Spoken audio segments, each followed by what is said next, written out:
Pode colocar aí, Jorge, o som vai saindo aí. Bora, vai? Bora, vai. Vamos lá.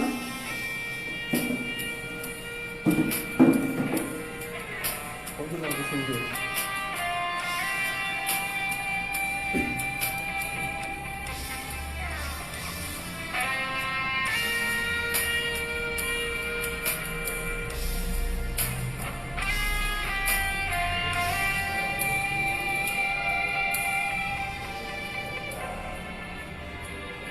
Ó Pai, eu queria tanto ver o meu Senhor descer, vindo me encontrar. Eu posso imaginar a refulgente glória do Senhor Jesus transpondo as brancas nuvens no mais puro azul, onde nem sul nem norte existirá. E em meio a lágrimas, sorrisos de alegria e de prazer, eu que era cego agora posso ver, contemplar, enfim. Por isso eu canto glória.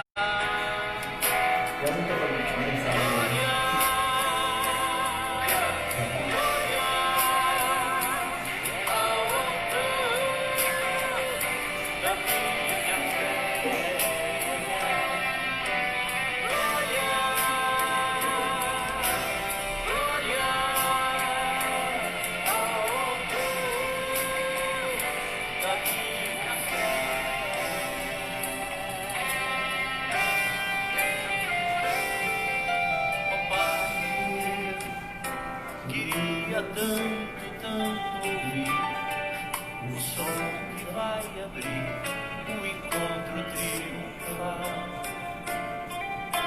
rever amigos que um dia em Cristo foram feitos meus irmãos, e agora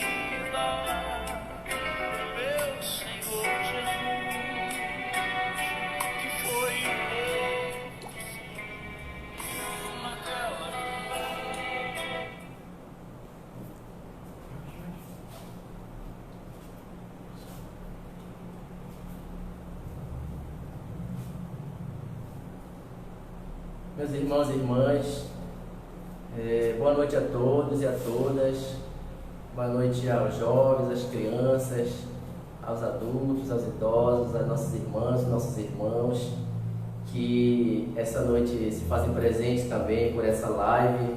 É a forma que a Igreja Presbiteriana do Luna tem utilizado para continuar seus trabalhos, é a forma que Deus tem nos abençoado, nos conduzindo para que sua palavra chegue aos lados dos irmãos. Também é um momento de saudades, particularmente, né? Eu não falei pela manhã, mas a gente sente muita saudade dos irmãos, saudade de estar junto, perto, abraçando, tomando nosso café.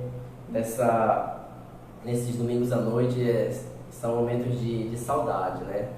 Mas, irmãos, vamos entoar louvores ao nome do Senhor essa noite, Vamos ouvir da sua santa e preciosa palavra mais uma vez, pelo servo, pastor Ciro, que Deus tenha abençoado grandemente, falar aos nossos corações. Eu queria que os irmãos abrissem a Bíblia em 1 Coríntios, capítulo 15, somente o versículo 19. Versículo 19. Esse versículo, o contexto aqui que ele está falando, do capítulo 15, é sobre a ressurreição dos mortos. Aí o apóstolo Paulo vem discorrendo sobre a ressurreição dos mortos, que Cristo ressuscitou primeiro e também nós um dia vamos ressuscitar na sua volta. E no versículo 19 ele diz que se a nossa esperança em Cristo se limita apenas a esta vida, somos os mais infelizes de todos os homens. Na igreja primitiva, os crentes, eles viviam como se Cristo fosse voltar logo. Até que João fala que está na última hora, no último momento, no último dia. Então esse também deve ser o nosso desejo, esperar a volta do Senhor. Como 1 Tessalonicenses fala, que o Senhor virá e nós vamos ver a volta do Senhor. Quando os anjos trocarem a trombeta, nós vamos subir com o Senhor Jesus e os mortos vão ressuscitar e nós também vamos nos encontrar nos ares com o Senhor. Ele diz: consolai uns aos outros com essas palavras. Se a nossa esperança em Cristo Jesus e em Cristo se limita apenas a esta vida, somos os mais infelizes de todos os homens. Para o crente, a nossa esperança não pode se limitar apenas a esta vida. Nós cremos que nós vivemos como peregrinos nessa terra.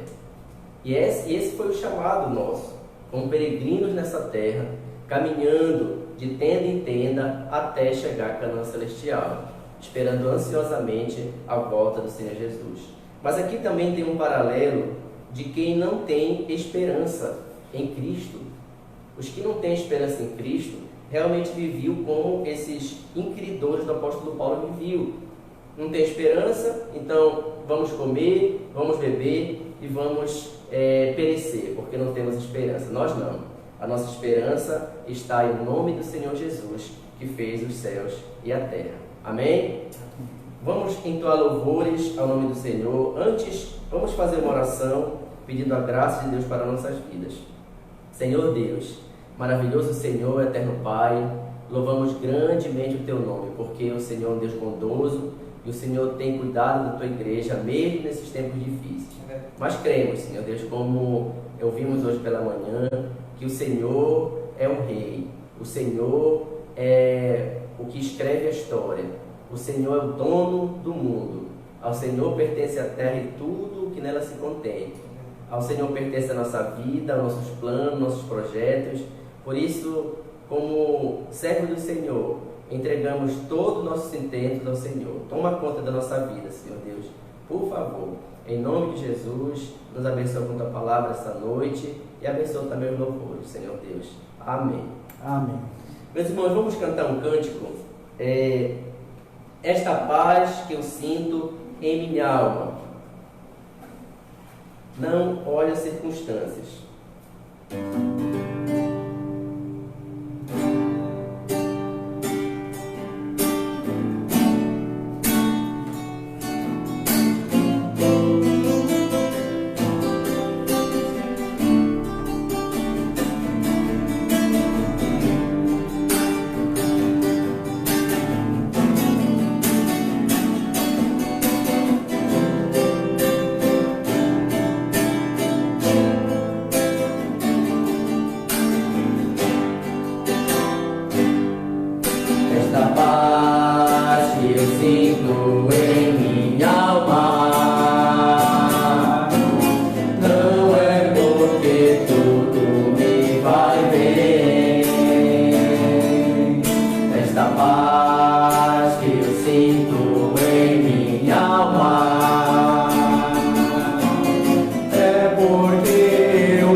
vide não deu seu fruto,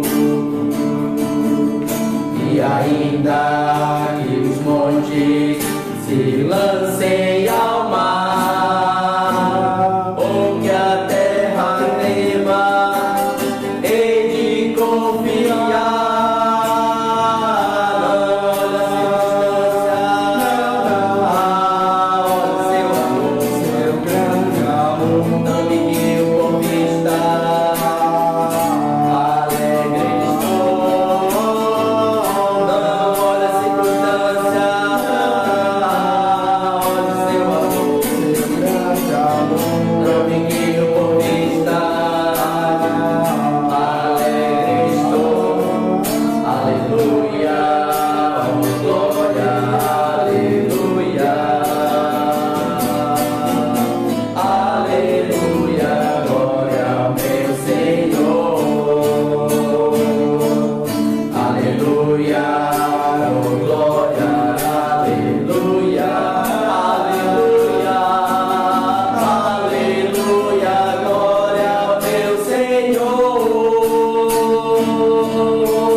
Meus irmãos, vamos continuar louvando o nome do Senhor. Esse hino que vamos entoar, ele é um clássico na história da igreja e ele é muito propício para esses momentos também. O mercado está vazio.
Bem-vindo sem igual, como som de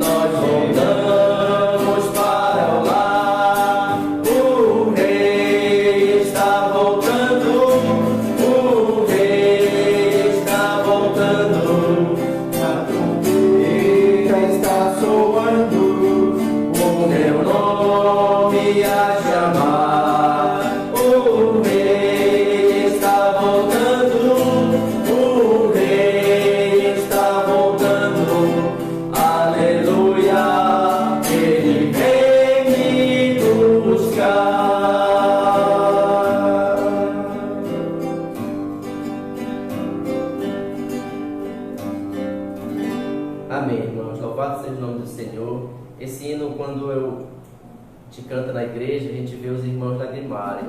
Eu olho muito para a irmã Elcira, ela está entoando louvores, outras irmãs também, os irmãos lagrimando muitas vezes. A gente espera a volta do Senhor Jesus. Essa é a nossa alegria, a nossa satisfação. Vamos então passar a palavra ao pastor Ciro, que veio nos trazer a mensagem do Senhor Jesus para nossas vidas.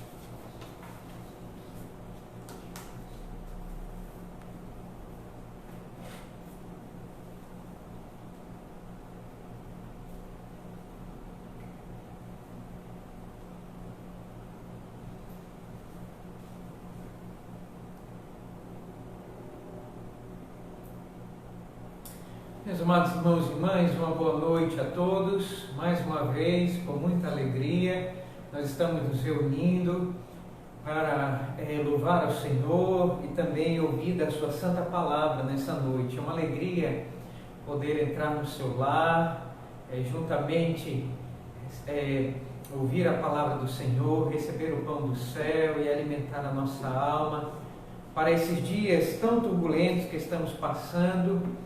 E nós vamos continuar tratando desse assunto tão importante que é a volta de Cristo. Acabamos de cantar isso e todo crente ele deve ansiar essa volta. Nós estamos expondo à noite o Evangelho de Marcos e chegamos no capítulo de número 13. E o Senhor Jesus Cristo vai proferir aqui o seu sermão profético. Nós vamos ver, amados irmãos, então, vamos estudar todo esse capítulo que está dividido em algumas partes e eu quero, nessa noite, tratar da primeira parte, que é a destruição do templo. Nós vamos ver essa primeira parte do sermão profético. O sermão profético de Cristo é aquele sermão... Nós vamos ter dois sermões especiais de Cristo nos Evangelhos. Um é o sermão do monte, da montanha. Nós todos conhecemos Cristo mostrando ali os sinais daqueles que vão morar no céu, que são cidadãos do céu.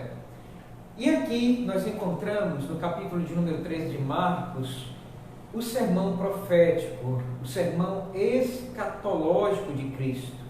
O Senhor Jesus Cristo, Ele não deixa a sua igreja desamparada e sem saber aquilo que vai acontecer no fim de todas as coisas. Por isso, escatológico, que vem de escatom, do grego, que significa o fim de todas as coisas, o estudo do fim de todas as coisas. E aqui no sermão profético, o Senhor Jesus Cristo ele vai responder a pergunta dos seus discípulos acerca do fim de todas as coisas. Quando vai se acabar esse mundo? Quando é que o Senhor Jesus Cristo vai voltar? E aqui já fazendo uma palavra introdutória, nós temos que entender que o Senhor Jesus Cristo ele vai dividir esse sermão em três partes grandes. E ele vai fazer aqui uma ilustração na divisão desse seu sermão. Ele vai ilustrar o fim de todas as coisas como se fosse um parto. E ele vai aqui usar a linguagem de uma parturiente, a linguagem de uma mulher que está dando a luz ao filho. Então, na primeira parte, o Senhor Jesus Cristo, ele vai chamar de princípio das dores. É aquele momento que haverá muitos sinais, falsos profetas, guerras, fome, são os princípios das dores. Quem é pai sabe, quem é mãe sabe disso, que já vivenciou o parto. A mulher ela vai tendo contrações e vai apertando com o passar do tempo, conforme vai se aproximando de fazer o parto, e a barriga ela vai contraindo e vai dando sinais de dores, e aí começa aquela agonia, aquele desespero. Tem pais que desmaiam na hora de ver a mulher naquele estado, outros que não querem nem entrar, né, para ver o parto. É um momento de angústia, é dor. A mulher passa por isso, né? E Jesus ele vai fazer essa ilustração comparando então, né, esses sinais que antecedem a sua volta como o princípio das dores. A segunda parte desse sermão é a grande tribulação. Aqui é o momento em que haverá de vir o anticristo, né, haverá perseguição aos crentes, grande mortandade, apostasia, né? Nós vamos ver então um período de grande tribulação chegar para a igreja será aqui perseguida, os crentes serão massacrados, torturados, muitos apostatarão da fé, o anticristo surgirá. Então nós vamos ver aqui a segunda parte do sermão comparada então ao nascimento, né, desse menino, né, vai nascer, né, e quando nasce, nós então entramos na terceira parte do sermão, que é justamente a segunda volta do Senhor Jesus Cristo. O Senhor Jesus Cristo vai voltar e então haverá um período de felicidade, de alegria, né? A igreja vai subir para estar com Cristo. Então nasceu, né, o menino, né? Então vai haver um momento de grande felicidade e o Senhor Jesus Cristo então voltará para instaurar o seu reino aqui na terra. Bom, eu queria dar essa introdução, meus amados irmãos, para que vocês entendessem aqui o capítulo de número 13, claramente o que é que nós vamos tratar, mas antes você tem que entender o contexto. No domingo passado, nós tratamos aqui o final do capítulo de número 12, quando o Senhor Jesus Cristo, ele não tem mais tempo a perder. Ele essa semana que ele entra no templo, ensina no templo, purifica o templo, é questionado no templo, né, vê as ofertas no templo, censura a religião dentro do templo. É a última semana do Senhor Jesus Cristo. É o tempo em que o Senhor Jesus antecede o momento em que o Senhor Jesus Cristo vai ser levado para a sua paixão, para a sua morte e ressurreição. Então, meus amados irmãos, eu queria dizer aqui que o Senhor Jesus Cristo ele não tem tempo mais a perder. E ele então, meus amados irmãos, vai atacar os 3 pilares da religião judaica, que é a questão do Messias, da messianidade do Cristo. Ele vai atacar a hipocrisia da religião judaica e ele vai atacar também a questão da contribuição religiosa. E nós vimos isso aqui, nós tiramos algumas lições para a nossa vida, aprendemos o que é a essência da religião cristã, como nós devemos nos comportar como crentes, como nós devemos contribuir na casa do Senhor e o que é que nós devemos crer acerca do Senhor Jesus Cristo. Ele é aquele nome que nós devemos confiar. Então, meus amados irmãos, passado isso, nós vamos então aqui entrar nesse capítulo de número 13. E o objetivo aqui de Marcos é justamente nos encaminhar para o fim do ministério do nosso Senhor Jesus Cristo aqui na terra. Então, esse sermão profético, ele antecede aquele momento em que o Senhor Jesus Cristo vai fazer a última ceia, e ele então depois vai ser traído por Judas Iscariotes e vai ser levado ao Sinédrio, onde vão condená-lo e vão entregá-lo à morte na mão dos romanos, e ele vai ser crucificado. Nós vamos então dividir esse sermão em partes, esse capítulo de número 13 em partes. E eu queria que você observasse comigo então, nesse momento, o Senhor Jesus Cristo e a profecia para a destruição do templo em Jerusalém. Esse é o tema do nosso sermão nessa noite, Jesus e a destruição do templo.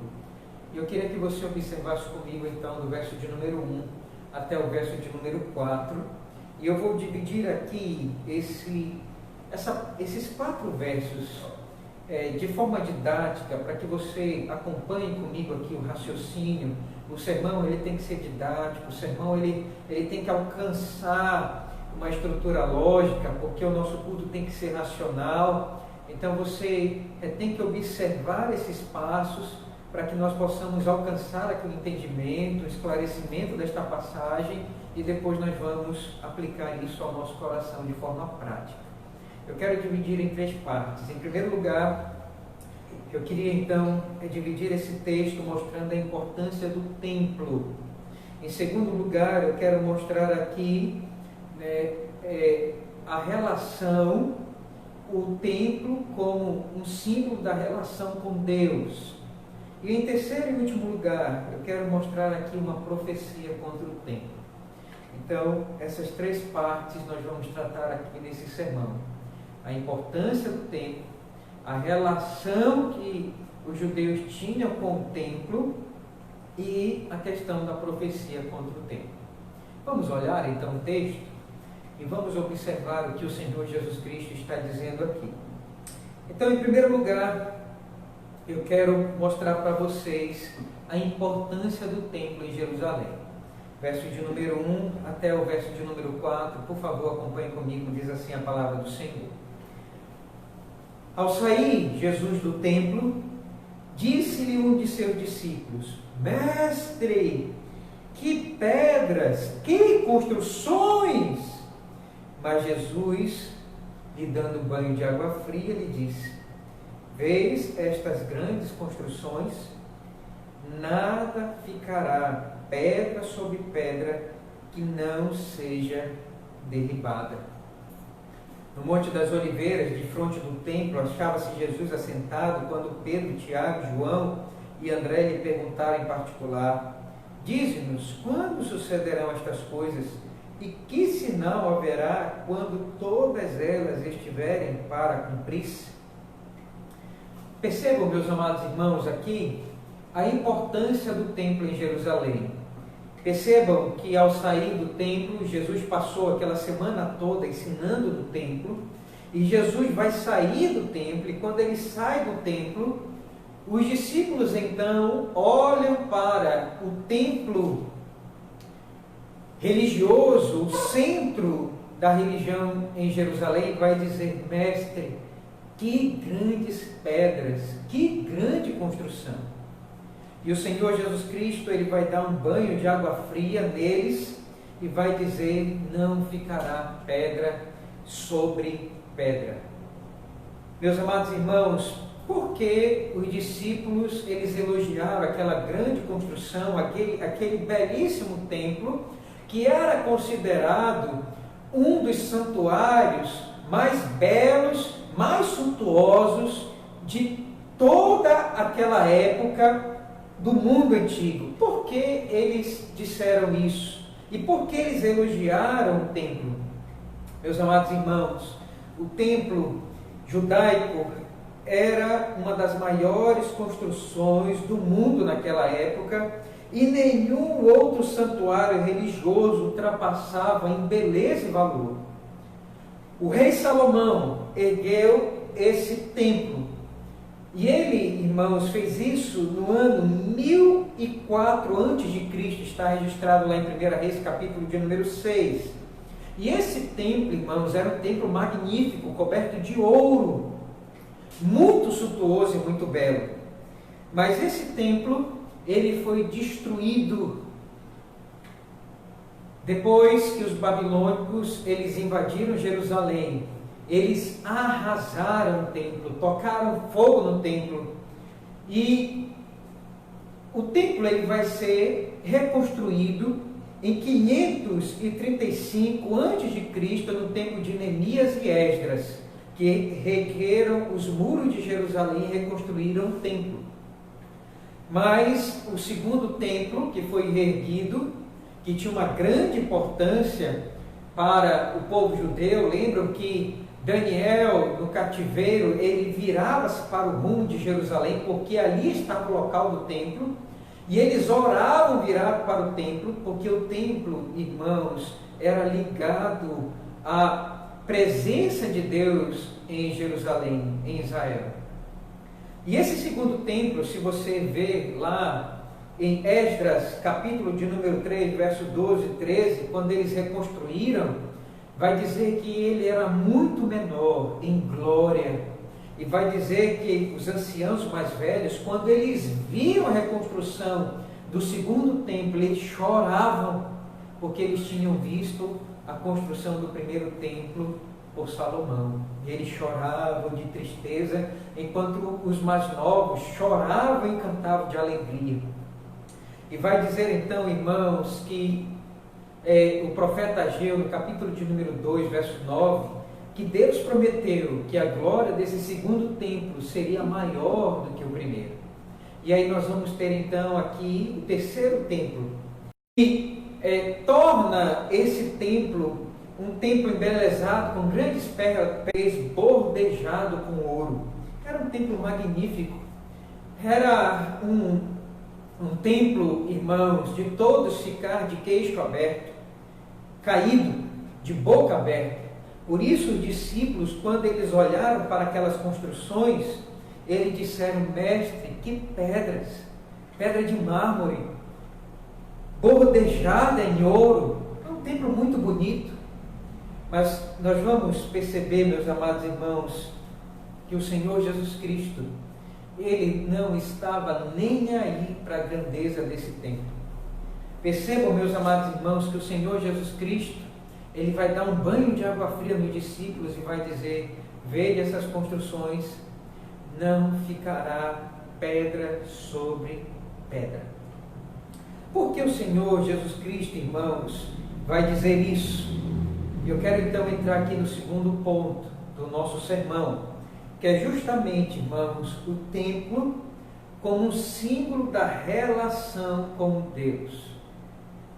Meus amados irmãos, naqueles dias o templo, ele era o local aonde se imolavam os holocaustos. Os sacerdotes ali trabalhavam dia e noite, irmãos, sacrificando, e o sangue era derramado, e ali havia o perdão dos pecados. Todas as festas judaicas estavam ao redor deste templo. E os judeus entendiam, irmãos, desde Salomão, que o templo era símbolo da presença de Deus em Israel.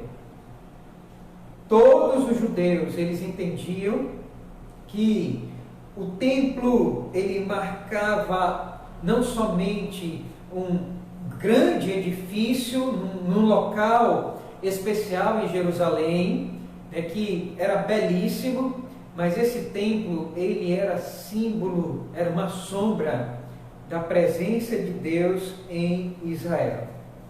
E nós vamos perceber, meus amados irmãos e irmãs, que este templo, ele vai perder o seu significado, porque os judeus, eles confiavam mais no templo do que naquele que mandou construir o templo. Os judeus começaram a idolatrar o templo. Os judeus começaram a colocar esse templo como se fosse o fim último da vida deles. É por isso, irmãos, que o Senhor, Ele fez com que esse templo fosse destruído pelo Império Babilônico. E nós vamos perceber, mais uma vez, que os judeus, eles confiavam mais no templo, e eles achavam que a salvação deles estava no templo, do que na pessoa do Deus Altíssimo que mandou fazer o templo. Mas nós temos que fazer uma pergunta aqui. Quem é o templo? O Senhor Jesus Cristo, Ele vai responder essa pergunta, meus amados irmãos, para nós. Quem é o templo? Olhem comigo, por favor, capítulo João,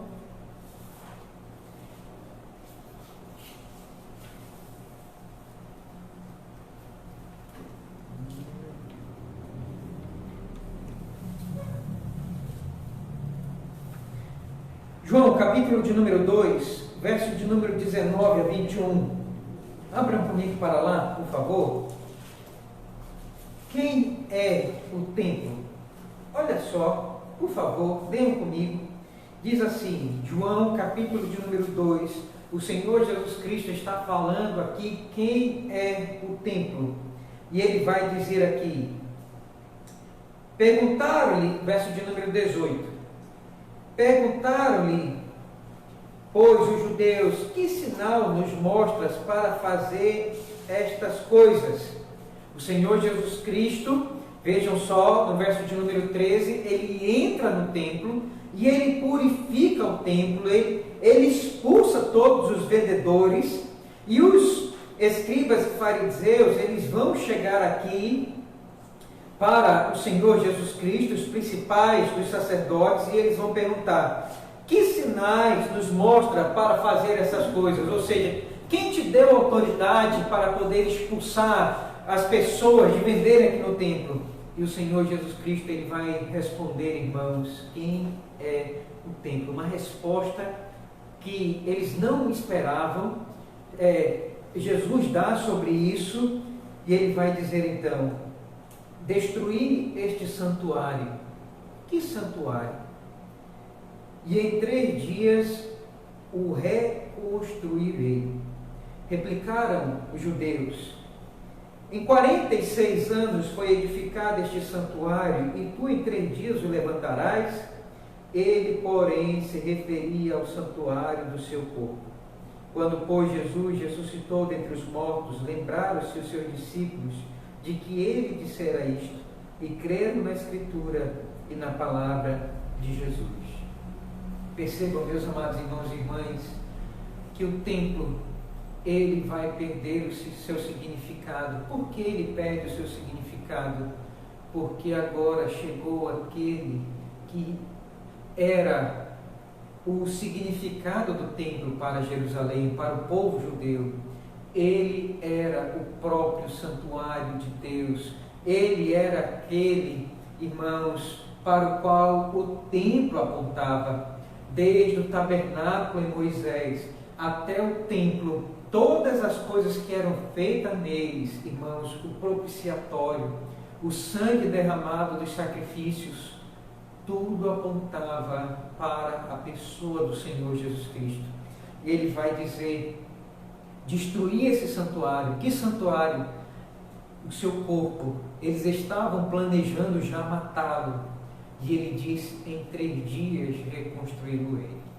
Percebam, meus amados irmãos, voltando para Marcos, capítulo de número 13, mas eu quero que você note comigo, por favor, aqui os passos do Senhor Jesus Cristo no templo. Vejam só comigo, no capítulo de número 11, verso de número 11, vai dizer aí, que o Senhor Jesus Cristo, ele chega em Jerusalém, faz a sua entrada triunfal, e ele vai até o templo. Olha só o que diz o verso 11. E quando entrou em Jerusalém, no templo, tendo observado tudo, como se fosse já tarde, saiu para Betânia com os 12. Percebam que ele faz a sua entrada triunfal e vai até o templo. E ele olha para o templo, e ele vê o que está acontecendo no templo, e ele vê os sacerdotes fazendo um esquema para poder vender coisas dentro do templo e deturpar os sacrifícios. Irmãos, que Deus reprovava isso. Então Jesus vai fazer a purificação do templo, verso de número 15. E foram então para Jerusalém, e entrando ele no templo, passou a expulsar aqueles que vendiam e compravam, e derramou as mesas dos cambistas, as cadeiras dos que vendiam pombas, e não permitiu que alguém conduzisse qualquer utensílio pelo templo. Percebam aqui, meus amados irmãos, então, aquele que é o templo, ele chega no templo, observa o templo, mas ele não somente observa as coisas que estão de erradas, ele vai e purifica o templo. E continua, veja só então, irmãos, por favor, o que o Senhor Jesus Cristo vai fazer. Olhem comigo, por favor, capítulo de número 11, me perdoe, capítulo de número 12, a partir do verso de número 1, nós vamos ver então o Senhor Jesus Cristo, irmãos, ensinando no templo, e ele vai fazer aqui uma parábola. Por quê? A parábola dos lavadores maus. Por que Jesus vai fazer essa parábola? Porque, amados irmãos, os judeus, eles estavam confiando mais no templo e que eles seriam salvos pelo templo. E ele vai fazer aqui então uma parábola dizendo que o rei edificou uma vinha. Quem era esse rei? Deus. Quem era a vinha? Israel. E vai dizer que ele plantou essa vinha e construiu um largar. Que largar é esse? O templo. E vai dizer que ele confiou essa vinha e esse largar, e edificou essa torre, irmãos, e arrendou a esses lavradores. Mas vai dizer aqui que os lavradores, eles não deram os frutos para o rei, para o dono da vinha.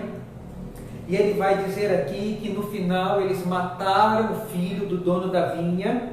E por fim, meus amados irmãos, o rei, ele mandou os seus exércitos e exterminou todos aqueles lavradores e passou ao fio da espada aqueles que não deram frutos da vinha para Deus. Jesus estava fazendo aqui uma clara menção aos sacerdotes, aos escribas e aos fariseus. Percebam, meus amados irmãos, que o Senhor Jesus Cristo está dizendo claramente que Deus desistiu do templo e Deus desistiu do seu povo Israel, porque eles rejeitaram a principal pedra angular. Capítulo de número 12, verso de número 10 vai dizer isso.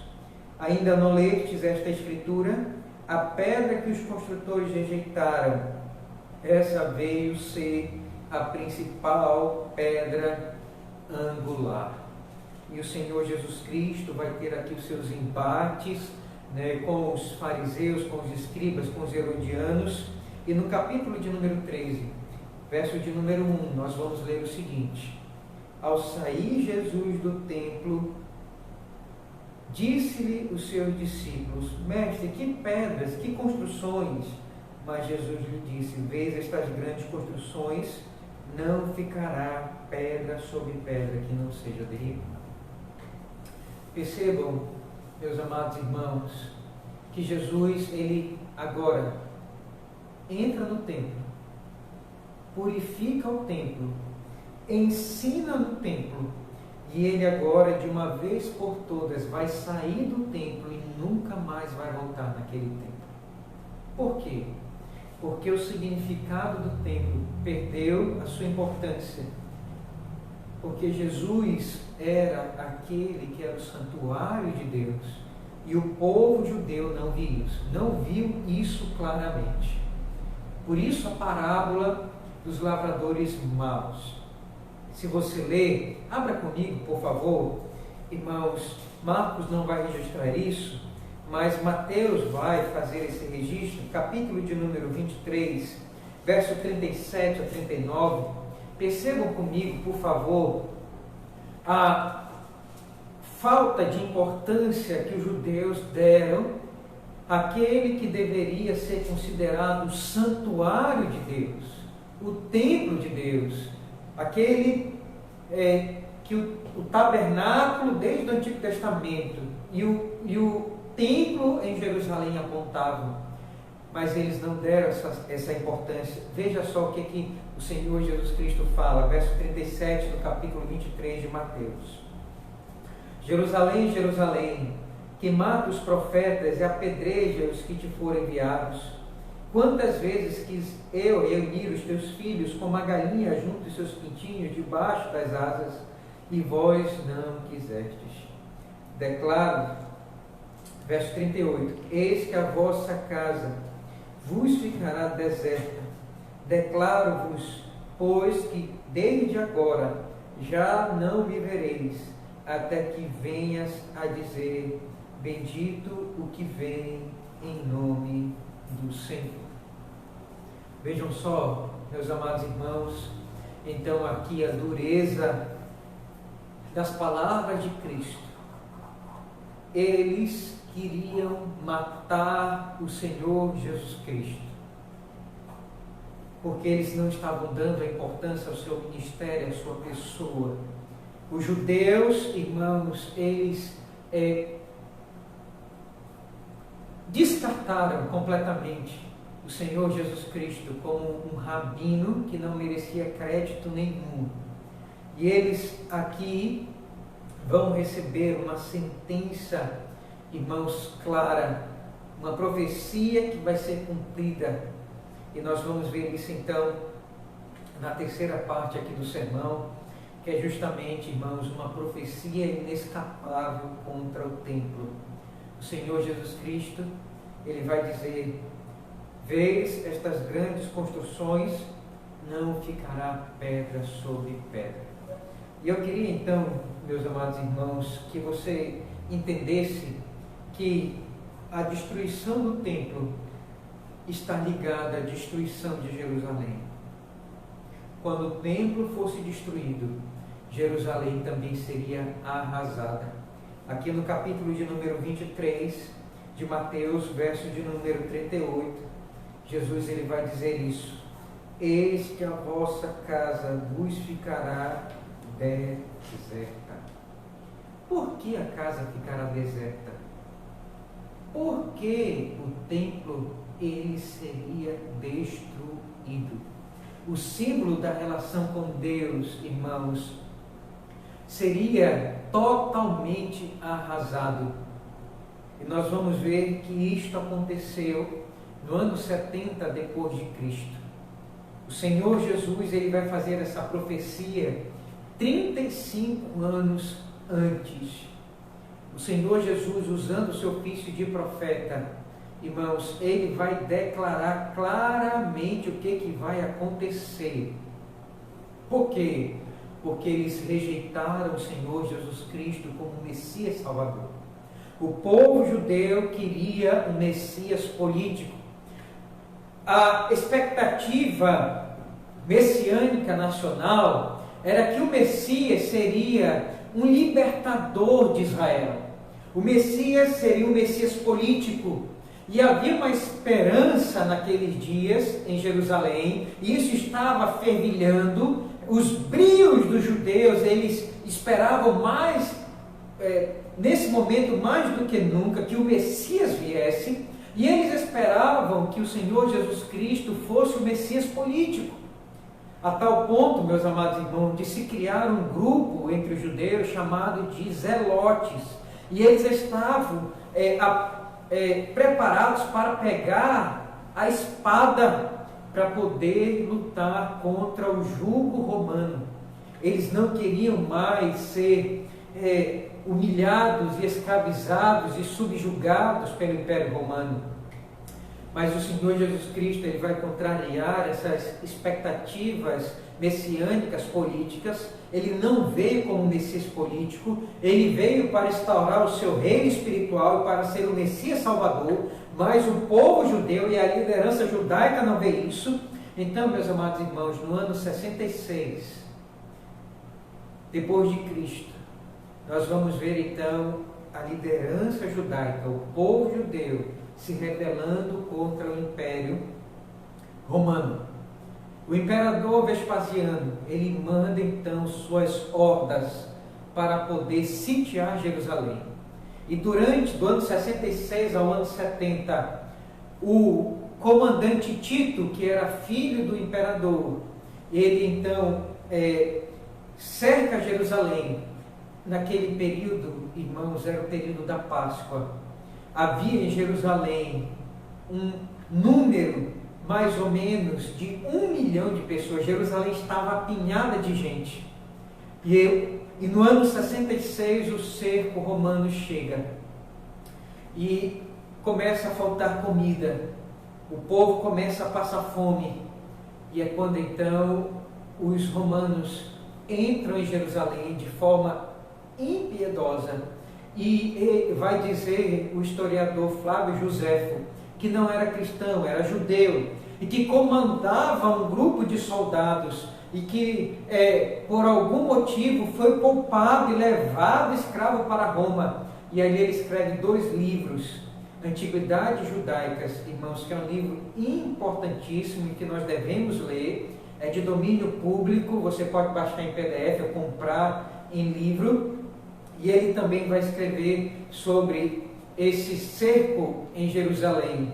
E ele vai falar que os romanos, eles não respeitaram crianças e velhos, grávidas, como o Senhor Jesus Cristo profetizou. Leiam comigo, por favor, irmãos, Lucas, capítulo de número 21. O Senhor Jesus Cristo vai mostrar aqui para nós o que queria acontecer. Olhem comigo, por favor. Marcos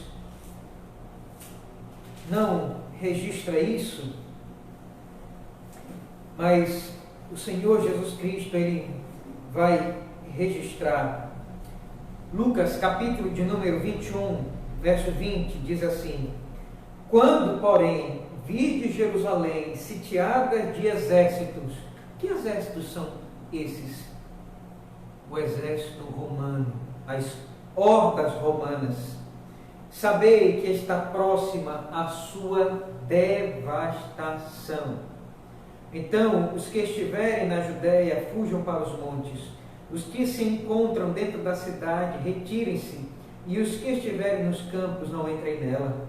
Porque estes dias serão de vingança, para cumprir tudo que está escrito. Ai das que estiverem grávidas e das que amamentarem naqueles dias, porque haverá grande aflição na terra e ira contra este povo. Cairão a fio de espada e serão levados cativos para todas as nações, e até os tempos dos gentios se completarem, Jerusalém será pisada por eles. Percebam, meus amados irmãos, aqui a riqueza de detalhes que o Senhor Jesus Cristo dá sobre a destruição do templo e sobre a destruição de Jerusalém. O templo, ele vai ser totalmente arrasado.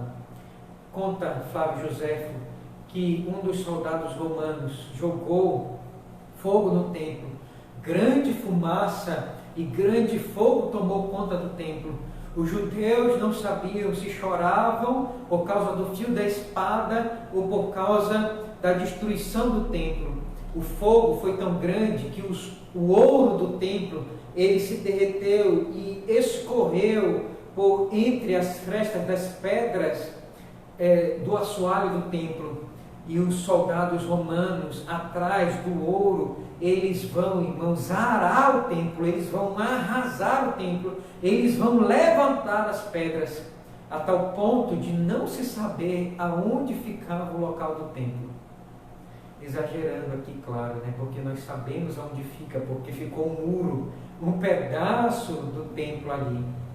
Mas o fato é que até hoje, Jerusalém, irmãos, é totalmente pisada, arrasada. Nós vemos escombros, porque está se cumprindo a profecia do Senhor Jesus Cristo.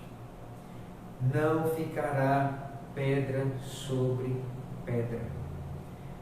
E eu queria, então, finalizar, meus amados irmãos, nessa noite dizendo: nós temos que crer na palavra de Deus, crer no Evangelho do Senhor Jesus Cristo. Nós entendemos que o Senhor Jesus Cristo, ele tem 3 funções, que na teologia reformada nós chamamos de os ofícios de Cristo. O Senhor Jesus Cristo, ele é rei. O Senhor Jesus Cristo, ele está vindo para reinar. Nós entendemos isso. E quando passar a grande tribulação, nós vamos ver a volta deste rei. Ele vem para reinar. Nós temos que entender isso. Ele é rei, ele está vindo para reinar. Então, nós temos que entender que já começou o reinado de Cristo, ele instaurou esse reinado aqui na terra, e ele está vindo para reinar conosco, e nós estamos, irmãos, então passando pelo meio daquele tempo, entre o período do princípio das dores, né, indo para a grande tribulação, até que volte o Senhor Jesus Cristo. Nós estamos caminhando para isso. Nós estamos vivendo os princípios das dores, né, caminhando para a grande tribulação, e nós esperamos então que Cristo volte como Rei. O segundo ofício de Cristo é o de sacerdote. Ele é aquele que oferece o sacrifício, mas ao mesmo tempo ele é o sacrifício. E o Senhor Jesus Cristo se sacrificou por nós e derramou seu sangue pela sua igreja, para lavar e redimir a sua igreja. Mas o terceiro grande ofício de Cristo é o de profeta. E nós vamos perceber aqui, irmãos, em riqueza de detalhes, o Senhor Jesus Cristo como profeta, como boca de Deus, ele profetiza e está se cumprindo as suas profecias. Nós temos que crer nas profecias de Cristo. Nós estamos vivendo, irmãos, o princípio das dores, e nós estamos caminhando para a grande tribulação. Nós temos que crer que Cristo é o grande profeta e que a sua palavra é verdade. E nós temos que crer com grande alegria neste Evangelho e nos preparar, amados irmãos, porque a palavra de Cristo ela irá se cumprir, como está se cumprindo, como se cumpriu naqueles dias, está se cumprindo também nesses dias. Por isso não nos assusta, irmãos, ver rumores de doenças, epidemias, pandemias. Por quê? Porque tudo isto é cumprimento da profecia de Cristo, que está revelado em Marcos capítulo de número 13. Nós não precisamos nos assustar, é cumprimento das Sagradas Escrituras. Eu quero então finalizar fazendo aqui algumas aplicações práticas, amados irmãos, para a nossa vida. O que esse texto de Marcos, capítulo de número 13, verso de número 1 a 4, tem a nos ensinar? Em primeiro lugar, eu queria que você guardasse isso no seu coração. O mais importante para a vida cristã não é o templo, mas uma vida piedosa. Meus amados irmãos e irmãs, nós aprendemos aqui com esse texto que o Senhor Jesus Cristo ele não vai dar nenhum valor a templo construído por mãos humanas. Percebo aqui que o Senhor Jesus Cristo vai dizer: não ficará pedra sobre pedra. E um dos grandes erros do cristianismo é sempre valorizar a construção de edifícios públicos de adoração do que, irmãos, dar importância em construir um santuário feito pelas mãos do Espírito Santo, que é uma vida de piedade e uma vida de fé. Irmãos, o que o Senhor Jesus Cristo valoriza não são os santuários feitos por mãos humanas, mas é o santuário feito pelas mãos do Espírito Santo na nossa vida. Nós temos que entender isso. Um dos grandes erros das igrejas evangélicas é esse: achar que existe algum valor em construções humanas, achar que existe algum valor no púlpito da igreja, que é mais sagrado do que qualquer outra coisa, ou nos instrumentos da igreja. Não tem nenhum valor para Cristo nisso. E muitos ramos do cristianismo fazem grandes templos suntuosos, monumentais, quando Cristo não está olhando para isso. São igrejas grandes e suntuosas, mas você olha para os seus membros, são pessoas vazias e muitos deles sepulcros caiados, podres, que não têm uma vida que mostra relevância de piedade, de exemplo cristão. Eu queria nessa noite então que você entendesse isso. O que é mais importante na vida cristã é a sua vida de piedade. Olhem comigo, por favor, o texto de 1 Coríntios, capítulo de número 3, verso 16. Vamos comprovar se isso é verdade. Será que Jesus se agrada mesmo de templo físico? Será que é isso a vida cristã? Vamos olhar, meus amados irmãos. 1 1 Coríntios, capítulo de número 3, verso 16, diz assim: não sabeis que sois santuário de Deus e que o Espírito de Deus habita em vós? Percebam, meus amados irmãos, que quando o Senhor Jesus Cristo ele vai chegando, e quando ele chegou, ele se encarnou, ele vai dizer, irmãos, João, o evangelista, vai dizer no capítulo de número 1, verso 14, que habitou entre nós, tabernaculou entre nós aquele que era o templo.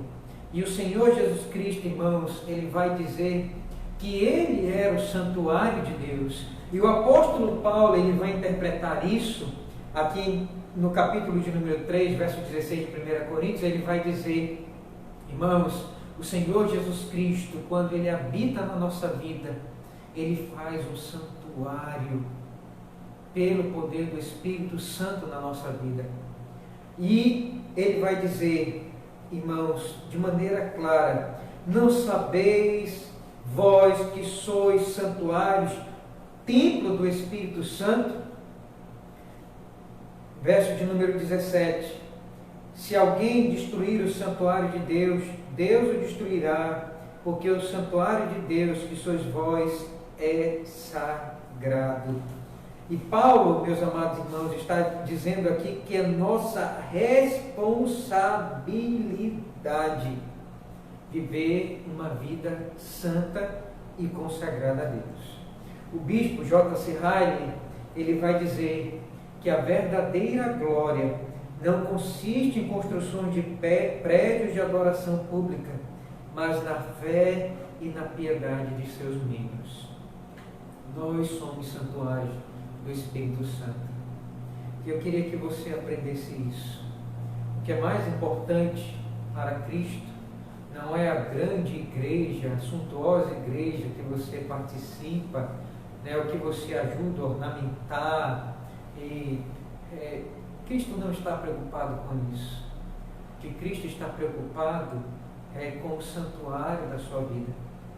Se você está ornando este santuário, se você está ajudando o Espírito Santo de Deus a fazer um templo ornado de grandes pedras, de mármores, de oração, bordejado com o ouro de uma vida consagrada, passada pelo fogo, pura e consagrada pela oração, pelo jejum e pelo amor a Deus. O que Deus vê, meus amados irmãos, é esse santuário da sua vida. Saiba disto. Nós não estamos dizendo aqui que o templo da igreja não é importante. É importante. Nós devemos ter um local confortável para participar, para nos congregar. Mas isso não é a igreja. O templo não é a igreja. A igreja somos nós. Cada um de nós somos uma pedra na construção desta igreja, que é a igreja de Cristo. E o que é mais importante é você lapidar a sua vida, que é essa pedra, para glorificar a Cristo. É o que é mais bonito. Que você reluza, que você seja ornado nessa grande construção da igreja de Cristo, templo da igreja de Cristo que somos nós. E Ele espera que você tenha uma vida santa e consagrada a Ele. E eu queria dizer isso aqui nesta noite para você. Isso que é mais importante. Em segundo lugar, esse texto, meus amados irmãos, nos ensina, né, que de uma vez por todas acabou o valor do templo. E acabou aqui com o templo, meus amados irmãos, o entendimento de um povo consagrado para Ele. Estava ligado ao templo, Jerusalém, o povo judeu. E nós vamos, meus amados irmãos, aqui perceber que a partir de agora o povo de Deus é o mundo, a igreja de Deus é o mundo, e a partir de agora o monopólio judeu do favoritismo entre o mundo acabou. Agora inicia-se o período dos gentios. E os gentios agora vão ser incluídos dentro deste plano da redenção, dentro do plano da salvação. E o próprio Senhor Jesus Cristo, lá em Lucas, como nós acabamos de ler, meus amados irmãos, vai dizer que Ele não vai voltar até que se cumpra o tempo dos gentios. Meus amados irmãos, nós aprendemos com isto aqui, que hoje é o dia e a oportunidade para pregar o Evangelho a todo mundo. É para todo mundo. Irmãos amados, muitos entendem ainda dentro da cristandade, né, que Israel tem grande importância. E muitos ainda fazem com que os cultos tenham símbolos e tragam para dentro dos cultos o shofar, as festas judaicas. Irmãos, isso acabou. Nós temos que entender que chegou o tempo do Evangelho puro e simples. E chegou o tempo, meus amados irmãos, de pregarmos não as antiguidades das religiosidades judaicas. Nós não devemos mais nos apegar a isso. A partir de agora, o Senhor Jesus Cristo nos ensina que nós devemos pregar, irmãos, o Evangelho puro e simples, para que as pessoas creiam em Cristo e sejam salvas. Aquele Cristo que foi rejeitado pelos judeus, pelos principais sacerdotes, aquela geração de judeus, eles passaram ao fio da espada porque rejeitaram Cristo. E caiu a ira de Deus sobre eles. E a partir de agora, meus amados irmãos, o campo da igreja é o mundo. E o apóstolo Paulo vai dizer lá em Colossenses 4, 5 a 6, vamos ler todos juntos, abra a palavra de Deus comigo, Colossenses capítulo de número 4, versos 5 a 6, vamos ler, diz assim, abra comigo, por favor, a palavra de Deus, vamos ler todos juntos. Essa é a oportunidade, irmãos, do Evangelho, essa é a oportunidade de nós pregarmos para aqueles que não eram povo de Deus, mas que agora são chamados povo de Deus, se eles ouviram o Evangelho. Olhem comigo, por favor, Colossenses 4, 5 e 6 diz assim, portai-vos com sabedoria para com os que são de fora, aproveitai as oportunidades, a vossa palavra seja sempre agradável, temperada com sal, para saberdes como deveis responder a cada um sobre a sua fé, a fé em Cristo. Irmãos, esse é o tempo da oportunidade, não é amanhã, é hoje. Hoje a igreja de Cristo tem que entender que nós devemos pregar este Evangelho antes que chegue a grande tribulação e antes da segunda volta de Cristo. Então eu e você temos que entender que nós devemos pregar nesse tempo de pandemia, quando as pessoas estão desesperadas, quando as pessoas estão procurando esperança. A única esperança que nós podemos dar é do Evangelho e das boas novas do nosso Salvador, e de vida e vida eterna, e vida em abundância após, irmãos, esta vida. Esse é o tempo da oportunidade, não é para amanhã. Se os nossos parentes não conhecem Cristo, essa é a oportunidade. Não podemos perder esta oportunidade. Cristo está nos dando essa oportunidade. Essa pandemia não é para que você conheça sobre medicação, não é para que você conheça sobre estatística de morte ou de curados. Há um propósito por trás disso tudo. E Deus está nos dando a oportunidade que nós não podemos, irmãos, perder. Não é somente ajudar as pessoas socialmente, não é somente fazer caridade, mas é se preocupar com a alma e a eternidade das pessoas. Esse é o tempo da oportunidade. Paulo diz que a sua palavra seja temperada com sal, para que você dê um testemunho da sua fé e responda a cada um conforme eles precisam de uma resposta para os seus anseios de vida. Então, meus amados irmãos, esse é o tempo da oportunidade. Não é o tempo de nós voltarmos para as antiguidades judaicas, para as festas judaicas e para a igreja evangélica estar trazendo as coisas da religião judaica para dentro. Não. Esse é o tempo de um novo tempo, uma nova era, de vivermos um novo cristianismo, uma nova fé. Cristo, irmãos, se Ele quisesse, Ele profetizava dizendo, esse templo vai permanecer. mas ele não disse isso, vai ser arrasada. Nós não devemos confiar nas coisas materiais, nós devemos confiar em Jesus, no Evangelho de Deus. Por fim, eu quero finalizar dizendo, em terceiro lugar, de forma prática, para que você se prepare para a volta de Cristo. O juízo de Deus sempre começará pela casa de Deus. Abra comigo para 1 Pedro 4, verso 17. Pedro está escrevendo aqui para a igreja, a fim de confortá-los, a fim de animá-los, porque eles estavam querendo apostatar da fé, havia uma perseguição generalizada aos crentes, e Pedro ele vai dizer o seguinte, capítulo 4, verso 17: porque a ocasião de começar o juízo pela casa de Deus é chegada.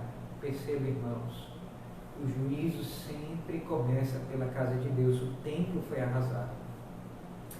Ora, se primeiro vem por nós, qual será o fim daqueles que não obedecem o Evangelho de Deus?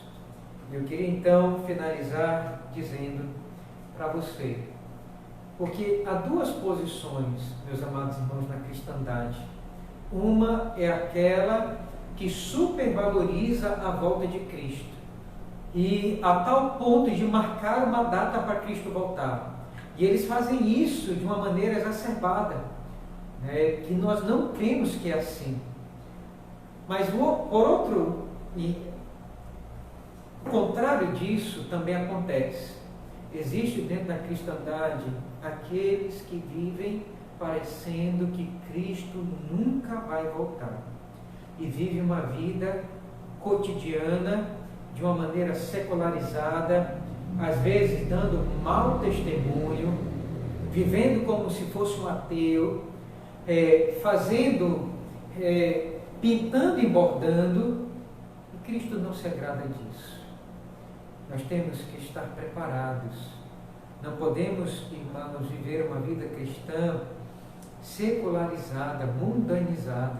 Jamais, jamais. Isso deve estar longe da gente. E nós temos que temer isso, porque o juízo de Deus sempre começa pela casa de Deus. Isso aconteceu lá em Jerusalém no ano 70. Portanto, meus amados irmãos, vamos viver uma vida cristã esperando a volta de Cristo. Nós estamos aí passando, né, já mais do que a metade do princípio das dores. Estamos chegando aí no período da grande tribulação, e vamos preparar a nossa vida. Vamos ter isso em mente. O Senhor Jesus Cristo profetizou. Vamos guardar isso no nosso coração. Vamos ensinar isso para os nossos filhos. Que essa seja uma mensagem reprisada, revisada na nossa vida, no nosso coração, na nossa alma. Que isso seja o tema das nossas orações, e que nós não esqueçamos disso, e que nós possamos nos preparar para nos encontrarmos com Cristo, como nós cantamos no início da nossa devocional. O Rei está voltando, o Rei está voltando, a trombeta está soando, o nosso nome é chamado. Que Deus nos abençoe pela sua palavra nesta noite. Amém. Vamos orar? Faça uma oração, preparando o seu coração, a sua vida para se encontrar com Cristo. Vamos orar.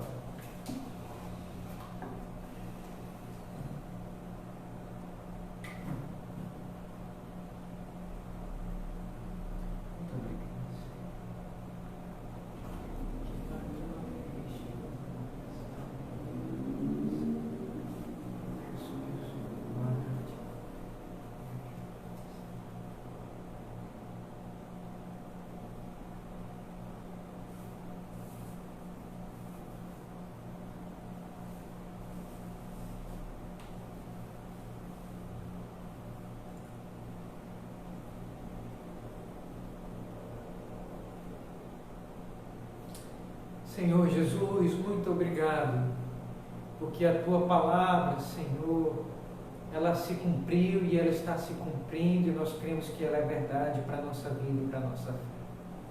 Ó Senhor Jesus, que o Senhor nos prepare para nos encontrarmos com o Senhor.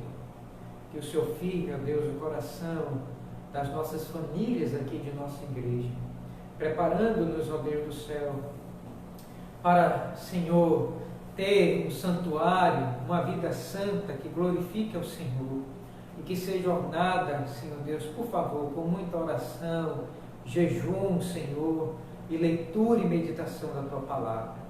Que o Senhor nos prepare, a nós, nossos filhos, para nos encontrarmos contigo em breve, Senhor.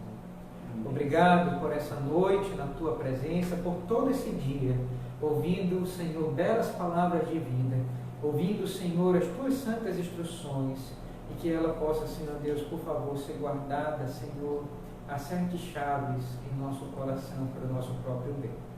Fica conosco, abençoa a Tua igreja, Senhor, por favor, durma.